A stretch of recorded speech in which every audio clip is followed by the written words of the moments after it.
Good evening, everyone. Welcome to the channel. Before I begin, here are my disclaimers. Today I am going to give you an update about OMNICOM Group Inc. Annual Report. OMNICOM Group Inc. offers a wide range of advertising, marketing, and corporate communication services to its clients. At the heart of their business are media and advertising services, which include precision marketing, public relations, healthcare, branding, and retail commerce.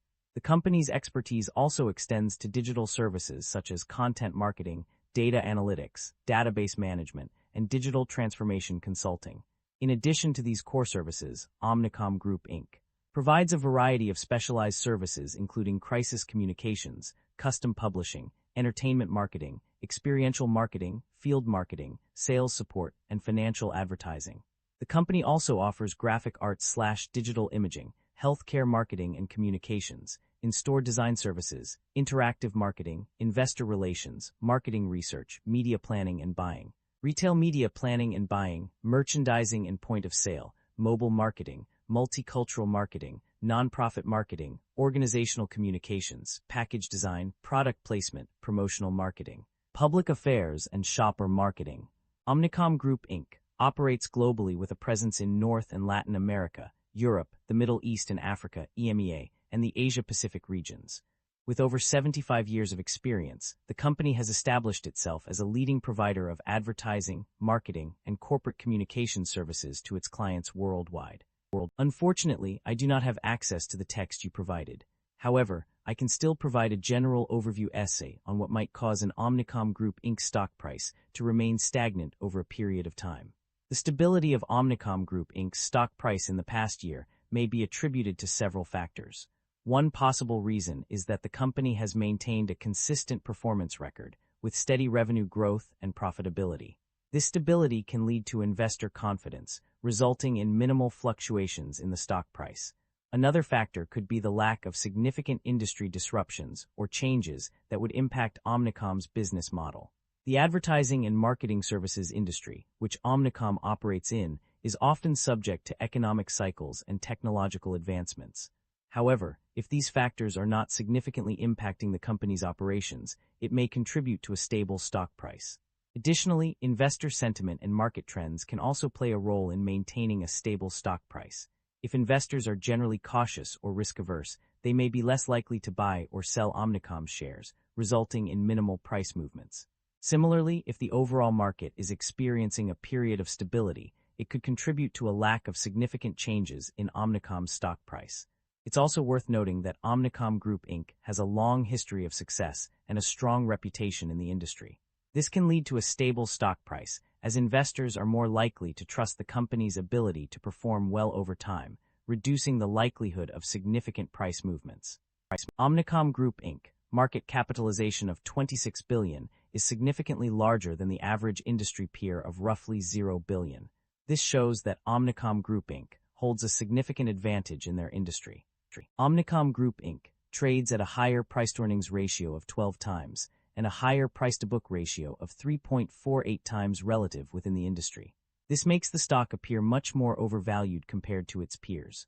However, the broader industry is also trading at elevated valuation levels, suggesting sector-wide optimism rather than company-specific overvalue. Investor should evaluate if the stock is worth its premium price. The company exhibits a very high leverage profile, with liabilities accounting for 83% of total assets.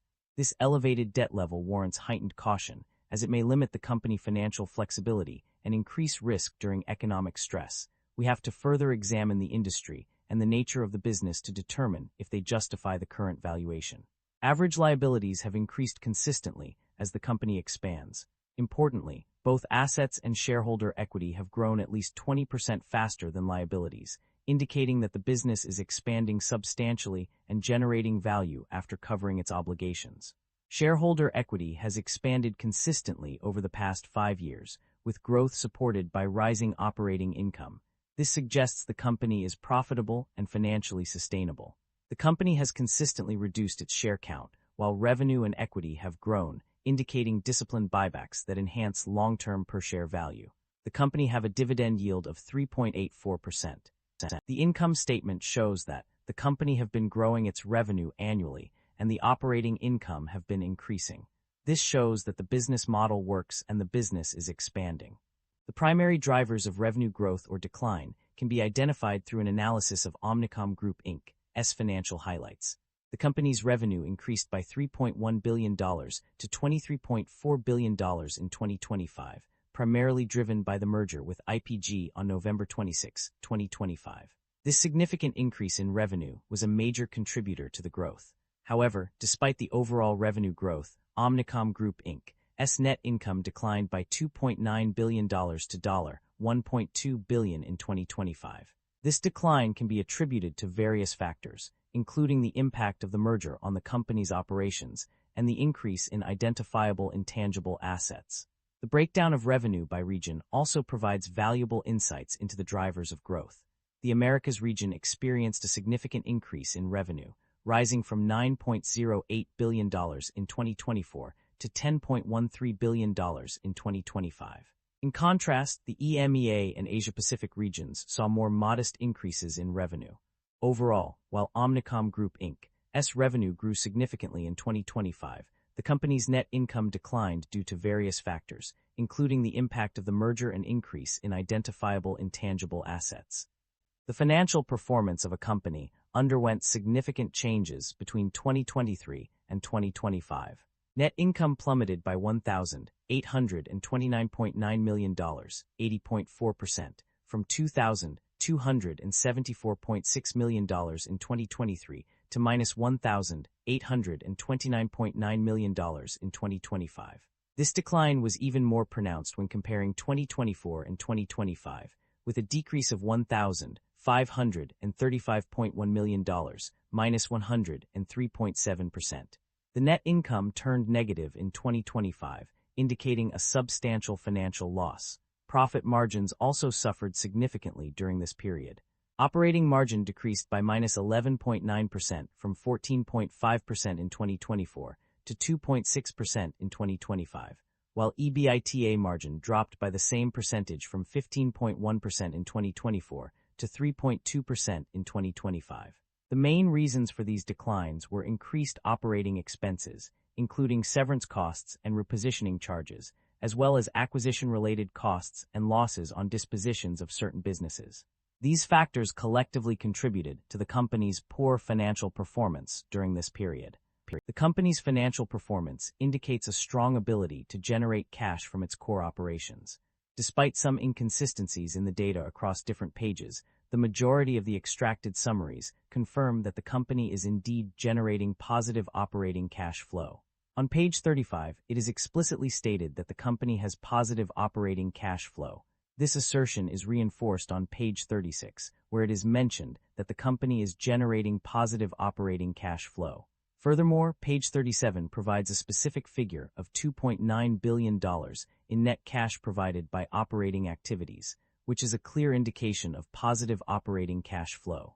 Additionally, page 47 also confirms that the company is generating positive operating cash flow. While there may be some discrepancies in the data, the overall trend suggests that the company's core operations are generating sufficient cash to support its business needs. The company's debt level has undergone significant changes over the past 2 years. In 2024, the debt level increased by €600 million and $600 million through the issuance of senior notes. This trend continued in 2025, with net debt rising to $2.2 billion from December 31, 2024, and total debt increasing from $2.95 billion to $3.5 billion. The company's long-term debt has seen a substantial increase, rising by 54% from $6,035.30 in 2024 to $9,272.90 in 2025. This significant jump in debt levels is likely to have contributed to the increase in interest expenses. In fact, interest expenses have risen steadily over the past 3 years, with a notable increase of $19.5 million to $166.5 million in 2025 compared to 2024. The data suggests that the company's higher debt levels and increased borrowing costs are driving up its interest expenses. The trend is clear. As the company takes on more debt, it incurs higher interest payments. This development may have implications for the company's financial health and future prospects. The performance of various regions and segments has been a mixed bag for the company. On the positive side, North America, Europe, Latin America, and the Middle East and Africa have all shown significant growth, with the latter two experiencing impressive increases of 24.6% and 28.2%, respectively. In contrast, Asia-Pacific was the only region to underperform, achieving a mere 4.2% growth rate. In terms of segments, some areas have struggled, including precision marketing, public relations, healthcare and branding and retail commerce, which all experienced poor performance. The advertising segment also took a hit due to impairment charges of $367.1 million. Additionally, the execution and support disciplines were impacted by similar charges. However, there are some bright spots, with media buying businesses in certain international markets and experiential business performing well. Management is emphasizing a strategic focus on investing in new technologies, such as generative AI and agentic AI, to enhance services and productivity. This investment is expected to drive growth and efficiency within the company. In addition, management is prioritizing flexibility and adaptability in response to changing economic conditions. The company's financial strategy involves managing discretionary expenditures and monitoring credit availability to clients. Management believes that current funding sources are sufficient for near-term needs, but acknowledges potential risks such as increased net interest expense and long-term debt expenses. To mitigate these risks, the company has authorized a $5 billion share repurchase program. Overall, management is positioning the company for long-term success by investing in innovation and managing financial risk. The emphasis on adaptability and flexibility suggests that the company is prepared to respond to changing market conditions and capitalize on emerging opportunities. The company has made several significant acquisitions over the years. One notable merger was with the Interpublic Group of Companies, Inc., IPG, which occurred multiple times as mentioned on pages 2 and 6. Additionally, the company acquired Axiom, Interact, and Flywheel Commerce Cloud, as stated on page 18. Furthermore, legacy agency networks were acquired at the formation of OMNICOM, as noted on page 22. The acquisition of IPG also led to a significant increase in goodwill, amounting to $7.7 billion, with a total consideration paid of $8.9 billion. On the other hand, the company has also made divestitures. One notable example is the disposal of all businesses in Russia due to economic sanctions imposed by the United States, United Kingdom, and the European Union, as mentioned on page 7. This move was likely a strategic decision to minimize risks associated with operating in countries under international sanctions. The company has a history of paying dividends to its shareholders. In fact, it has been quite consistent with its quarterly cash dividend payments. For the first 3 quarters of 2025, the company paid out $0.70 per share, while in the fourth quarter, it increased this amount to $0.80 per share. This demonstrates a commitment to returning value to its shareholders through regular dividend payments.